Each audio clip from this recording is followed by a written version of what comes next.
Phone Booth Fighting is back. I'm Richard Hunter. That is Frank Mir, and good to be back with everybody. We are streaming over on our YouTube channel, youtube.com/Phone Booth Fighting. Be sure to like and subscribe if you haven't done that yet. And well, first things first, Frank, never a better time for people to be streaming on our Phone Booth Fighting YouTube channel so they can understand what this question means. What's happening with your face? I just got a little bit of a staph infection after getting scraped with a gi. Last Friday, my face turned really red and flamed. And then Saturday morning, Jennifer was in Sacramento and I was FaceTiming, and she goes, "What's going on with your face?" And I'm like, just bad, a bad burn from the gi. And she made me go to the doctor. Yeah. Yeah, she was right. And so there was something more to it. So I got antibiotics and stuff. And just this week, I just trained weights, didn't do any rolling, obviously, just didn't want to, get anything on it. But it healed up quite well. What do they have to do with that? I mean, people who followed MMA, jiu-jitsu, everything for a long period of time will know that risk of staph is a real thing, and it happens sometimes and all that. And, you try to keep everything clean as much as possible, but it still happens. So when something like that happens, what do you have to do? Well, basically, the doctors now just kind of look at it and go, well, yes, it's an infection. And I guess there's different kinds of infections it could possibly be, but then they swab it to make sure they know exactly. But they pretty much already prescribed me the antibiotics as I left the doctor's office that day, because the doctor goes, I'm almost positive we know what this is. Just to make sure we verify my assumption is nothing crazy or different than what we're thinking. We'll send it to the labs, and and you get a call. And basically, I got a phone. I would have received a phone call if it wasn't staph. And then Right. And it was like, look, if we reach out to you, it's because it turned out to be something crazy, which is highly unlikely. Yeah. If not, just, stay on your antibiotics for the next, it was like 5 days of antibiotics I took, and, you won't be contagious. And just, he explained it to me like this, because I'm like, wow, it sucks. I've always, we're really good in my family about hygiene, because we have a family full of people that are always in a gym. Mm-hmm.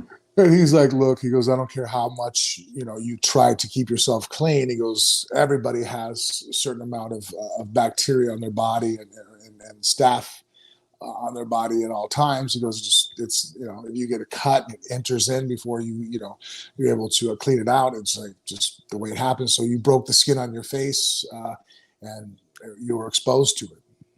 Yeah. You ever dealt with that before? Yeah. It's not my first rodeo with that. It's not that big of a deal. Obviously it could if you get like a version of like MRSA, where it's resistant to antibiotics. That I've never had to deal with. Every time I've ever gotten any kind of infection that didn't go away on its own, and I went to the doctor.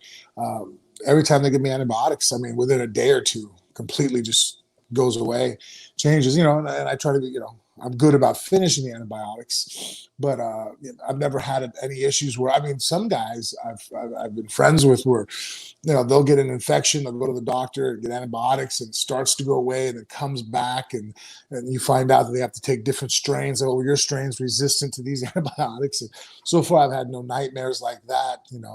Just the normal scrapes and bumps that come with just being active around other people. Yeah.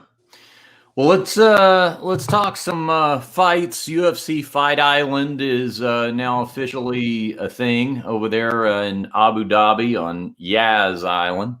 And did you get a chance to watch any fights the last week or so? Anything jump out at you? Did you see the Masvidal Usman? No, actually, I've been kind of off the radar when it comes to MMA last week. Just a lot of stuff here with Jennifer traveling back and forth. Our niece was just born this last weekend, so just busy with that, family trying to book tickets and stuff. Yeah. Well, the broad strokes on that. And by the way, you've got that login for ESPN. How's that working out? A relationship has gone to the next level when we share an ESPN Plus login, right? Yeah, I just need to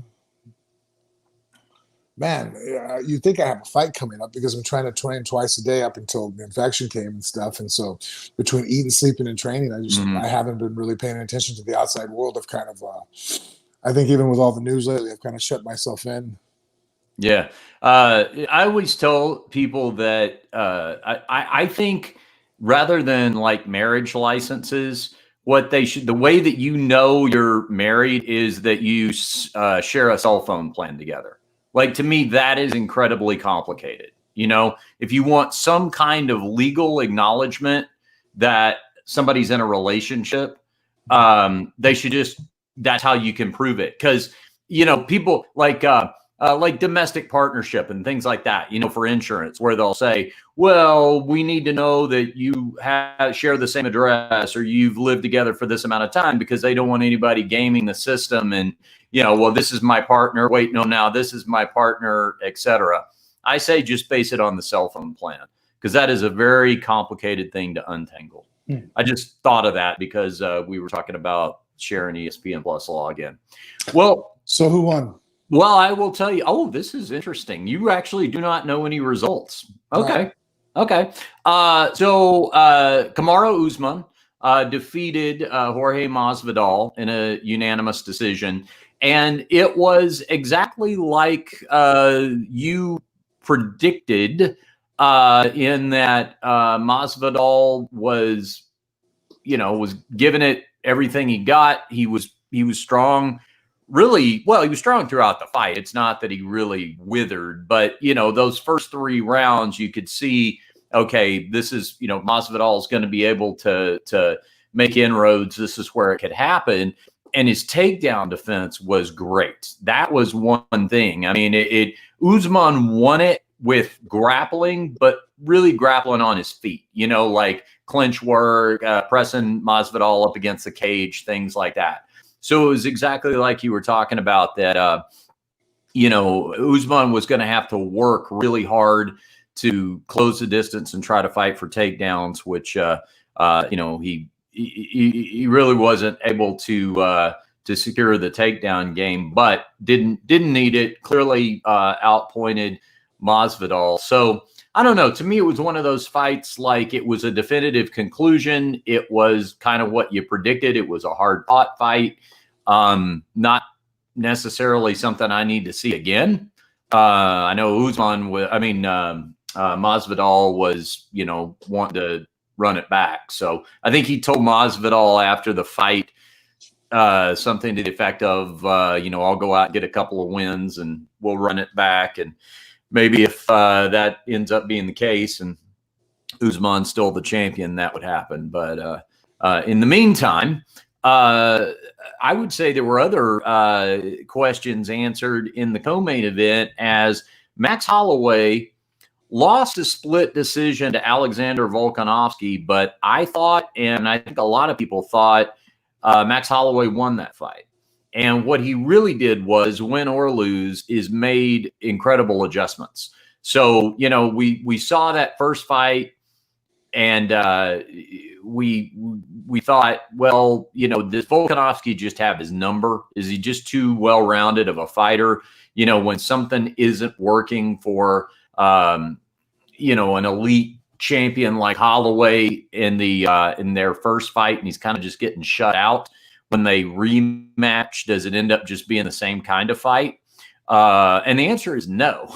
The answer is that Holloway not only made Volkanovski look much more human, but like I said, a lot of people thought that he won it. The only problem is now on paper, it looks like he's lost twice to the champ. So now we get that kind of glass ceiling effect.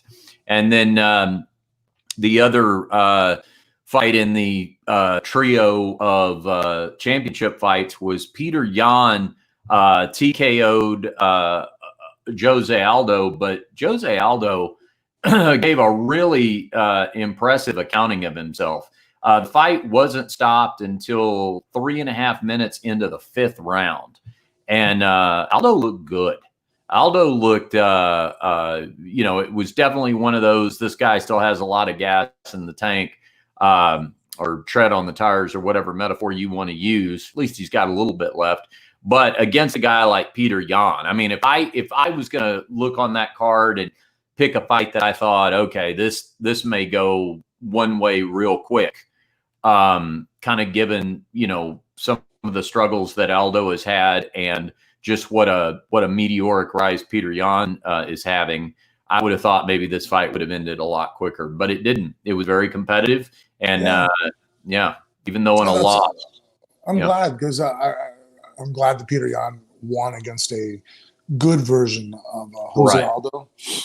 Just because, honestly, myself too, I think before that fight, I was thinking that fight's not going to last very long, just of you know, because of the factors you just brought up. Yeah. All right. So if you haven't been watching fights, oh, and by the way, happy birthday to Disneyland. Disneyland's 65 years old today, Frank. Oh, are they open? No. I think it's going to be a while. You know, they originally had said that they were going to shoot for a reopening right about now. Actually, I think maybe a month ago they were projecting, you know, we're going to shoot for that pending, you know, developments from the state government. But of course, that, if anything, has been rolled back a little. So I think what it's going to amount to is I'm going to get a more or less a year's worth of a free season pass, because I wasn't able to. I think I told you they basically just froze the season passes. So like I haven't been able to use mine since March, basically. So they were like, all right, however long we're closed, we just add that on to the end. So yeah.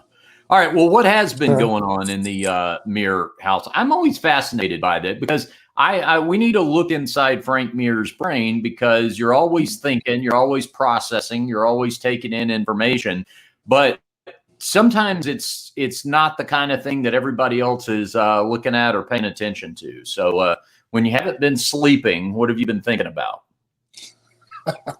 Honestly, just with the kids and stuff.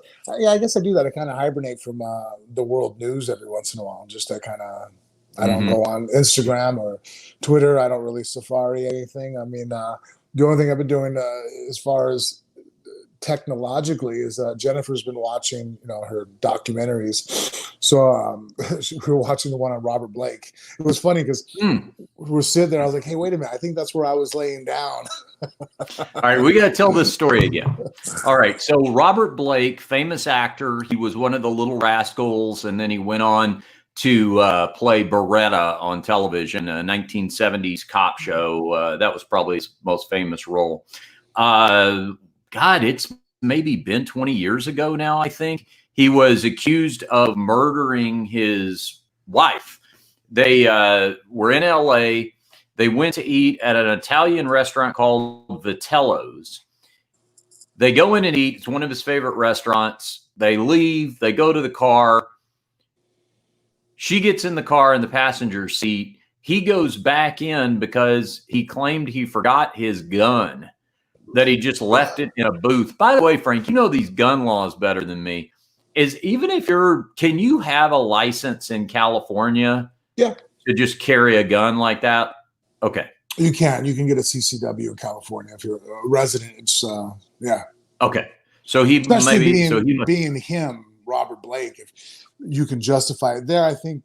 Now, this is when I looked into it years ago. Yeah. You had to have more of a justification for carrying it than just like here in Nevada. Basically, if you want one and you can pass a background check and can shoot forward, you can get a CCW. Whereas in California, from when I researched it again, this was 10 years ago, so I might be outdated on information. Basically, a sheriff had to sign off on it, and you had to justify. You're a jeweler who carried large amounts of money. You were a celebrity who routinely received death threats or had stalkers, or somebody. You had to basically justify that. I don't just want to carry this because I have hypothetical enemies. I have realistic opportunities that people might try to do me harm, and because of who I am. You've got a high maintenance wife, and at some point you might have to take her out. Yeah, that might not sound so good on paper, but yeah. Yeah. But So then I was just watching the thing. yeah, The firearm that he said that he left, they found it. He really did have that firearm left inside the building, right?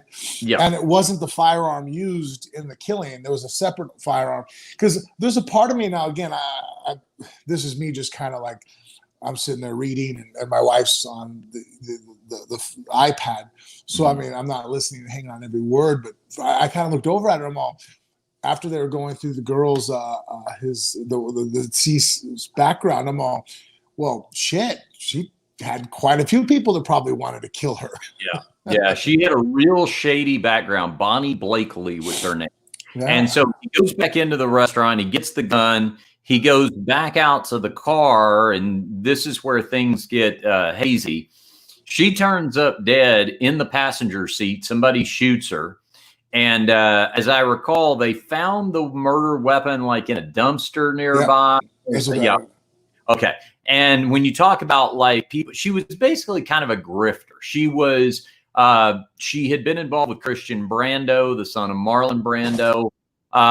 She would sort of like, as I recall, would kind of like built guys for money through the mail and send them suggested and things like that. Oh. Well, and she, like it said there, she got married like 11 times. Yeah, yeah. She was this married guy, and I mean, one of them was like for 2 days, and she got the guy for $300,000. So yeah, so I mean, like it wasn't exactly. It was like like our Jennifers, where it's like, well, they don't really have a long list of people that probably want to do them harm. Yeah, you know, when you go to talk to her family members, like, all right, so do you know anybody that would like to do her harm? Like, where would you like me to start? Yeah.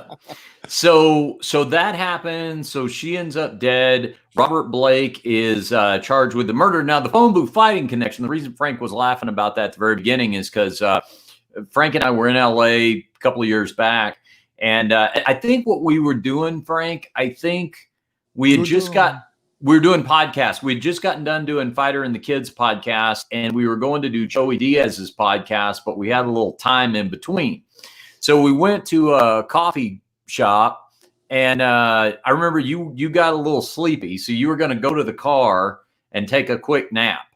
And so I gave you the keys, and I did not realize that I had parked on the side of Vitello's restaurant, not only the Italian restaurant where all this happened with Robert Blake, but in basically the exact same spot where Bonnie Blakely was shot in the passenger seat of the car.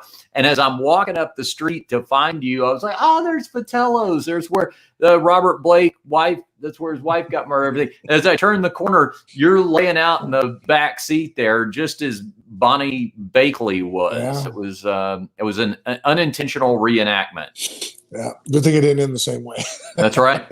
So Jennifer was interested in that story, huh? Robert Blake got acquitted, and he is still alive. I don't know what he does. Probably not a lot of.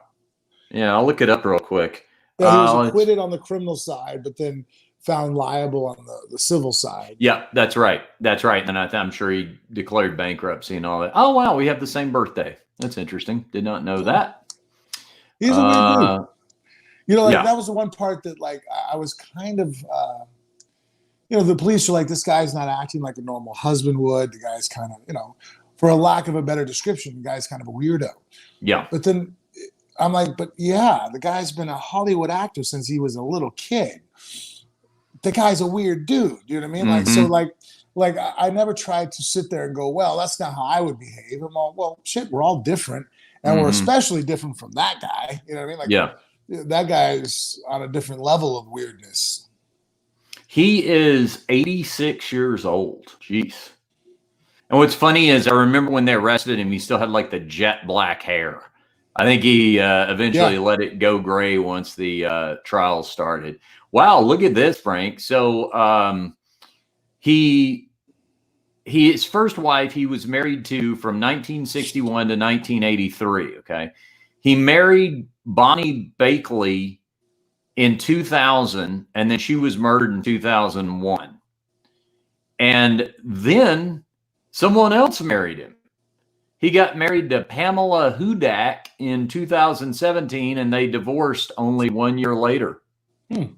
That's confidence, you know? I mean, even if you think that there could have been, do you think you might have to work a little harder to convince Jennifer to marry you? Let's say if the first Mrs. Mir had died under mysterious circumstances, like you were acquitted, you know, it's not like you did time for it, but they definitely looked at you. You know what? I would say that a normal brain, yes, that would be. But I remember when, what was his name? The guy that killed his pregnant wife. He's on death row in San Quentin. Scott Peterson. Scott Peterson. Yeah. I remember, and maybe this is, and I didn't follow up and try to research if this was true or not.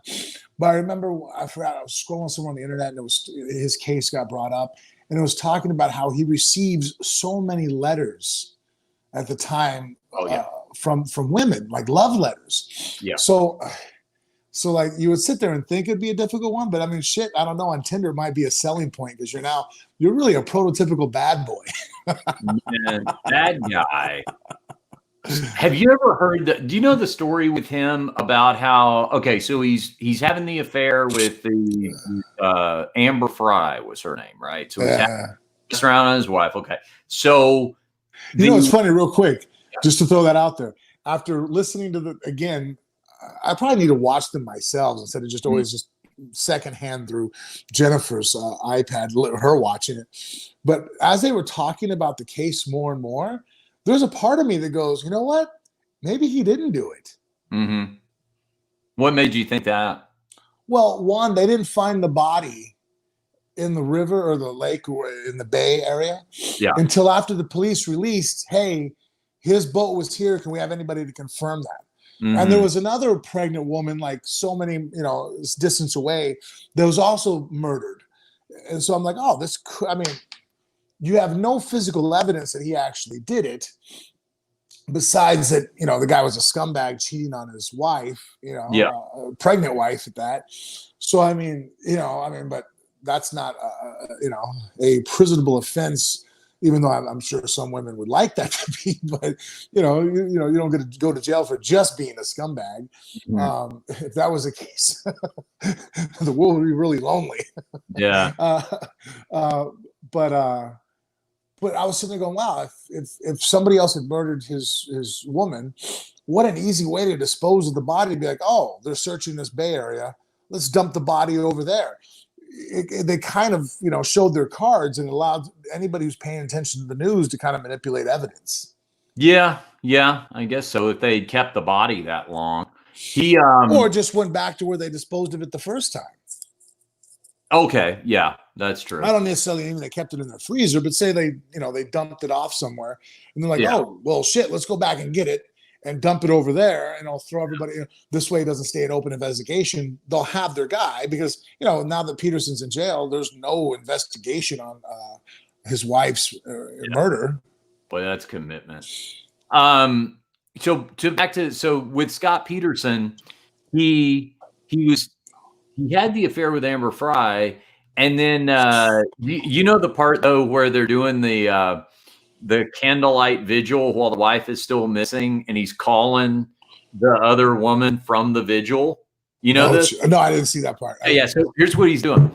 So he made up this whole story, right? With the other, that did look bad. Yeah, his wife is dead. He died first. Yeah. I saw that part. Yeah. So he is at the vigil, like that. They don't know. They're hoping they still find her or whatever. They're having like the search party candlelight vigil. He's at the vigil, but he's calling the girlfriend and he's going, Amber, hey, it's New Year's. I'm at the Eiffel Tower in Paris. I'm over here on business. Oh yeah, this is beautiful. I wish you could be here to see it. So he's making up this whole story about where he's. He's standing there holding this candle. Yeah, but that's pretty much cheater Bible there. Every guys that cheat are making up stories, or women, vice versa. Yeah. I'm not putting it on one sex or the other, but cheaters are, they have to tell a story. So. But at the vigil, though, I mean, that's kind of like, I mean, you figure you'd at least, you know, if you're going to have the phone in one hand with all this BS, you'd not have the candle and with the little paper plate cup on the other one. I guess we're trying to put some type of morality in a guy who originally was banging a girl while he had a 9-month pregnant wife. Well, So. yeah. No, that's very true. His views of honor are a little different than probably yours, Ryan. Yeah. Well, the Robert Blake trial, I was just looking over here. I also remember that this too was kind of it happened in May of 2001. That's when the murder happened. So it kind of, I think maybe it got knocked out of the headlines by 9/11. You know, like when that happened in September, that just became what everybody was talking about, of course. So he didn't get arrested until like almost another year later.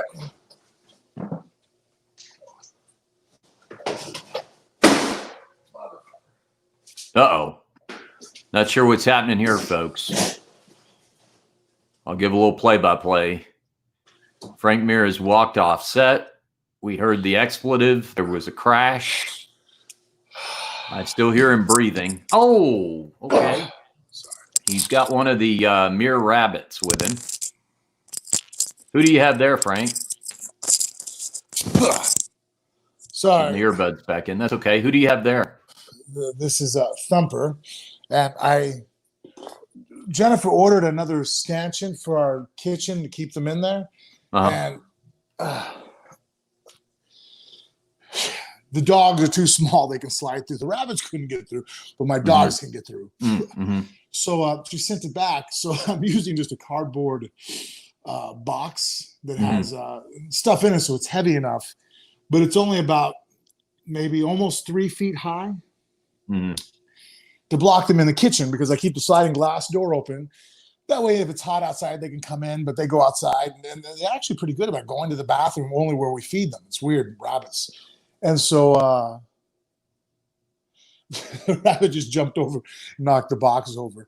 He jumped on top of it and was kind of tight wiring. I thought he was going to hurt himself, so that's why I ran over there real quick. Now, how high can those rabbits jump? At least 4 or 5 times the length of their body. Okay. That's what I've kind of figured out as far as when I try to put things to block them off in certain areas.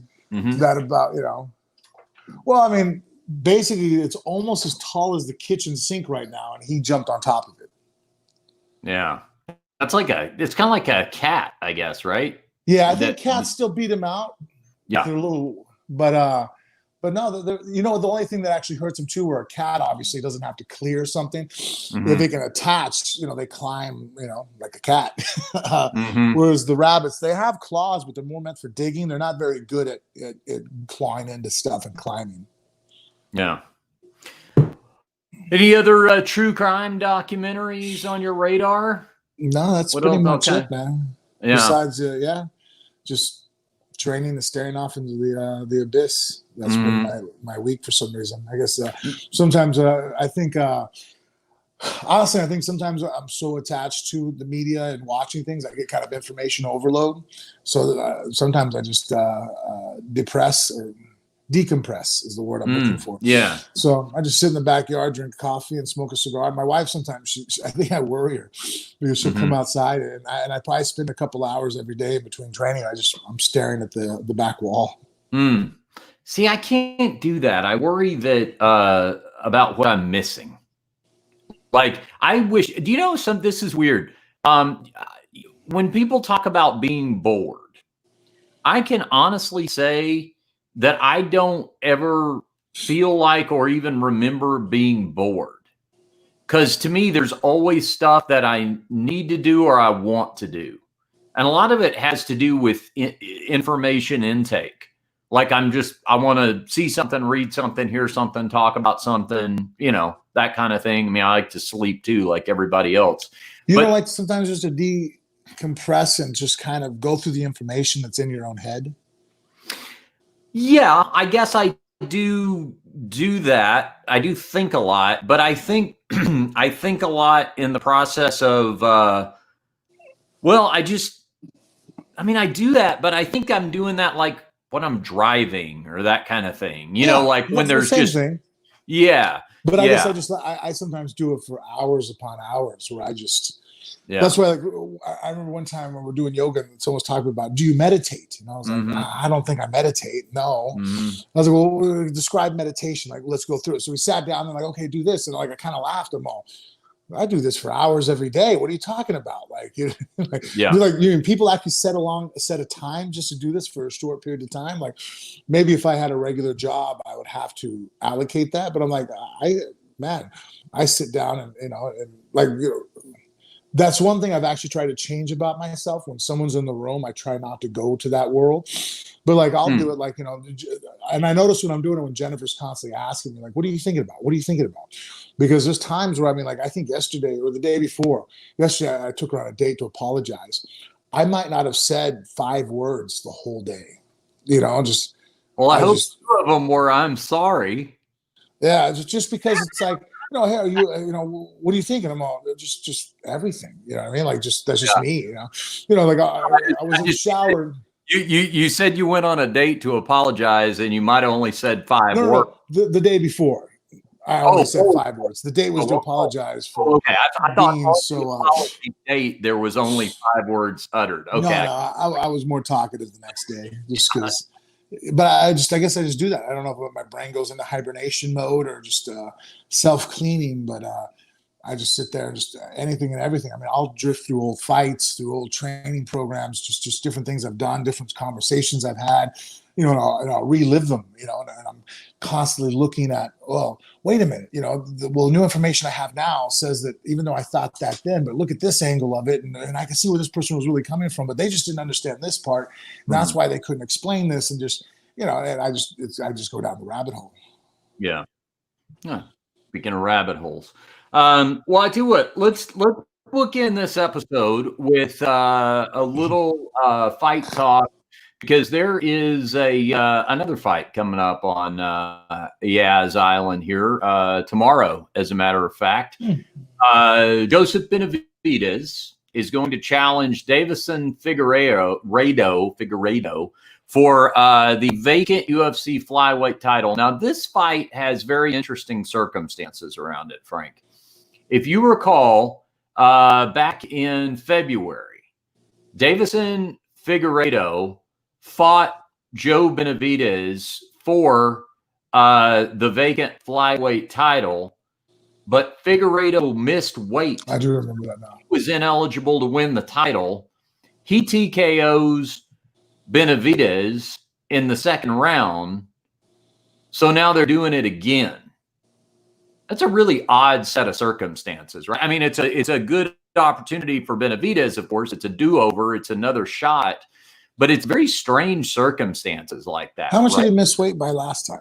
100. He weighed in at 127.5, so 2.5 pounds over. That's a pretty significant weight at that. That'd be like a welterweight. I mean, in percentage, let's just throw it out there. It's like weighing almost 4 or 5 pounds over the weight.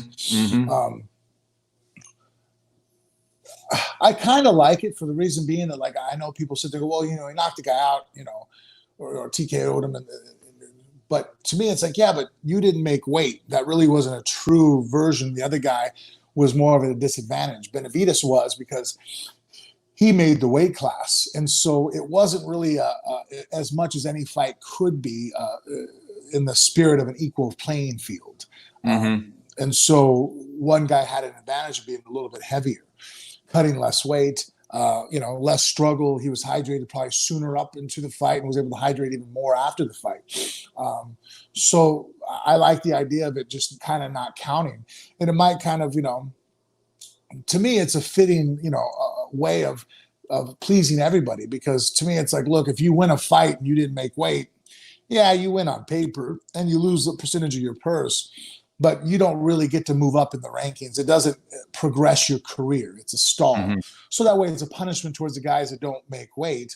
And it's kind of a give me to the guys that fight people who don't make weight, because in the end of the day, you're like, well, yeah, I get 10% of his purse, but he has the advantage of winning, and it progresses his career. Now he gets to go fight for the title, and I lose out on my opportunity, and I did everything right. So I think that it's a win-win for everybody. I mean, the only other solution to that is like, oh, well, you don't make weight, there's no fight. But that punishes the other guy, it punishes the fans. So this way of kind of making it to where like, well, basically that was an exhibition fight. It doesn't count.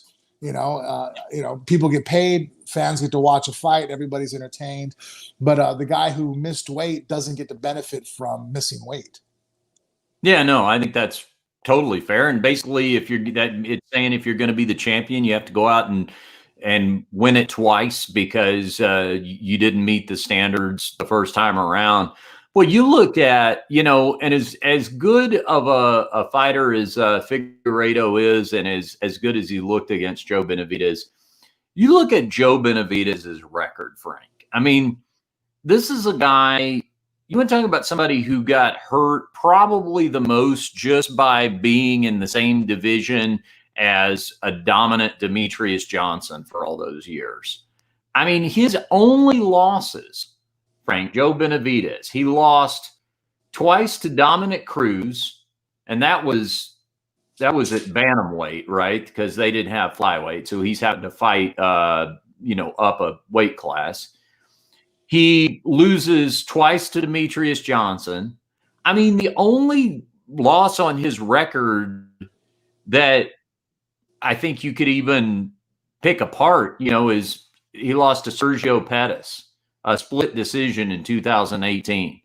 I mean, before he lost to Figueiredo, that Pettis loss was the only loss to people not named Mighty Mouse or Dominic Cruz. And I mean, that's an incredible career. And you wonder if at this point, I'm looking at how old Benavidez is now. I mean, 30s, I know that. 35, yeah.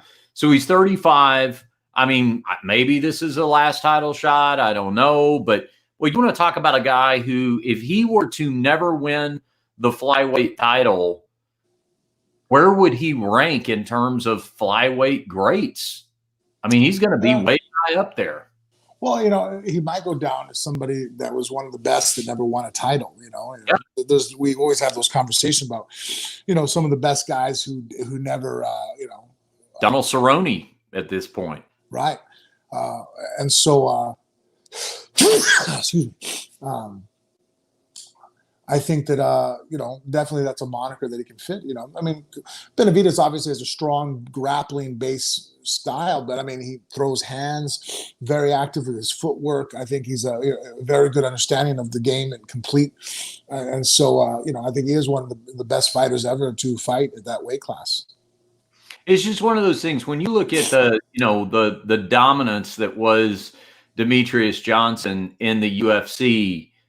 And then you look at all the other names in the flyweight division that were, you know, in the mix top 10 at that time. I mean, I'm just going down Joe Benavidez's record, you know, his win column, Jussier Formiga, Henry Cejudo, of course, Ali Bagatinov, John Moraga, Tim Elliott, Dustin Ortiz. I mean, for me, he beat twice. And also, too, unlucky that you know, his champs didn't do. I mean, think about it. We would probably have a whole different understanding of Daniel Cormier if it wasn't for John Jones' behavior other than inside of the octagon. Mm-hmm. He never would have been a champion, you know, because he never could beat John. If John would have maintained his belt, I think since the first time in 2011 and never been stripped of it, you know, well, I guess Cormier moved up to heavyweight to win a title against Miocic, you know, but at light heavyweight, he had always been known and more, I think, of a stamp on the, well, you never were the best. Whereas at least with Cormier, he could sit there and go, well, no, I won and defend the light heavyweight title in the absence of John. Whereas, you know, Demetrious Johnson just, you know, the guy is the all-American dude. You know what I mean? He doesn't make he's about as a straight shooter as you get. You know, I've made this statement many a times. Of, you know, I think as a father, when you meet certain people, like one of the passing stamps of approval is like, oh, if my daughter had to bring home a man, that's the kind of like, I could like nudge at her and go, hey, Bella, like when you're looking for future husbands, this is what we want to look for. Like, this is it. You know what I mean? Like, and so, Demetrious is that dude, just a great guy, inside and outside. Yeah. I hope things, making the exit from UFC, like he did, you wonder what's going to happen right now with everything we're dealing with the future of promotions not called the UFC. I know Bellator's about ready to get back into action, but you got one, which is where Demetrious is now and all that. You wonder if some fighters, depending on how long this goes on, especially some of the guys, PFL, like some of the guys outside of the UFC, if before they know it, they may just not age out of the sport. I mean, they're definitely going to lose some fights, on their career. It kind of reminds me of, baseball, like the golden era of baseball during World War II. You had, guys like Ted Williams, for example. Yeah, they were talking about that, like what Ted Williams could have done. Obviously, I think he hit several benchmarks, but what would have happened had he not had to leave for the war? Yeah, I mean, we could still see that happen with some careers. All right, well, watching that one this weekend. You can log into my. I'll watch some fights. I'll get caught back up to reality. Sorry, folks. I had just a decompressing week. Yeah, we'll watch that one. And I had an idea on our Patreon page I thought might be fun. We have a Patreon page for premium subscribers, patreon.com/phone booth fighting. We put bonus content up there. You know what we should do over there, Frank? We should pick some watch along fights. Like, let's just pick a fight. Doesn't have to be your fight. It can be if you want to, but let's just pick some fights from just somewhere back in time.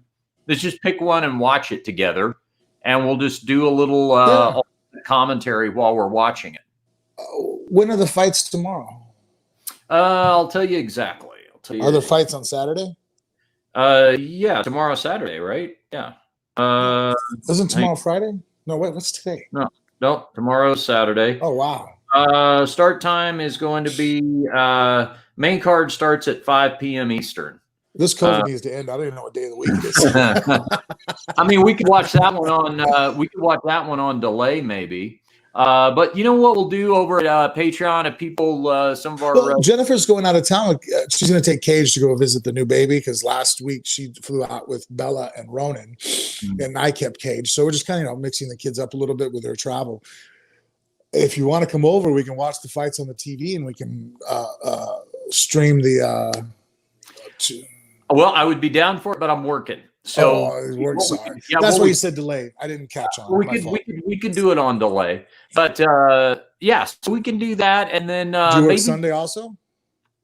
Yeah. Jeez, man, this working stuff, man, it's for the birds. I know. But what we could do is, maybe think about if you know any fights that. Maybe a fight card you were at, or you just know an interesting story about, or Yeah, well, you watch one of my fights too if you want. I can tell you what was going through my head. Exactly. That to me is sometimes some of the more fascinating revelations when we find out that either you were listening to people in the crowd talk about their dinner plans they had, or maybe one of your testicles comes loose, and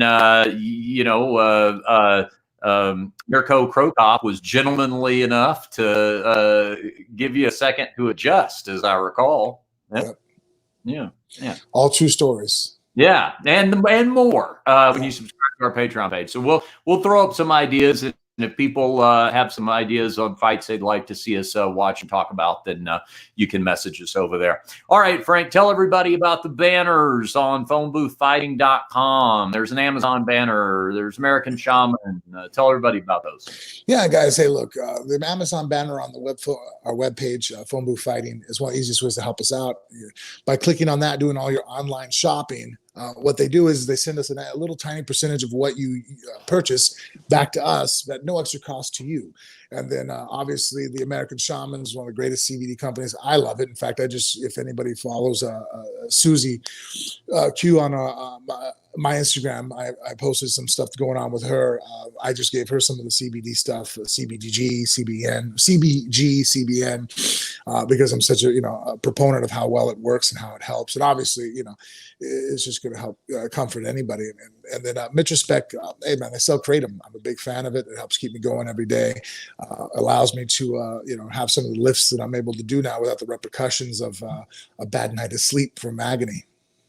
That's it. PhoneBoothFighting.com is where you will find all the banners and discount codes. Follow us on social media. And once again, our YouTube channel, youtube.com/PhoneBoothFighting. Please like and subscribe. All right. For Frank Mir, I am Richard Hunter. This has been Phone Booth Fighting, and we'll see you right back here next time.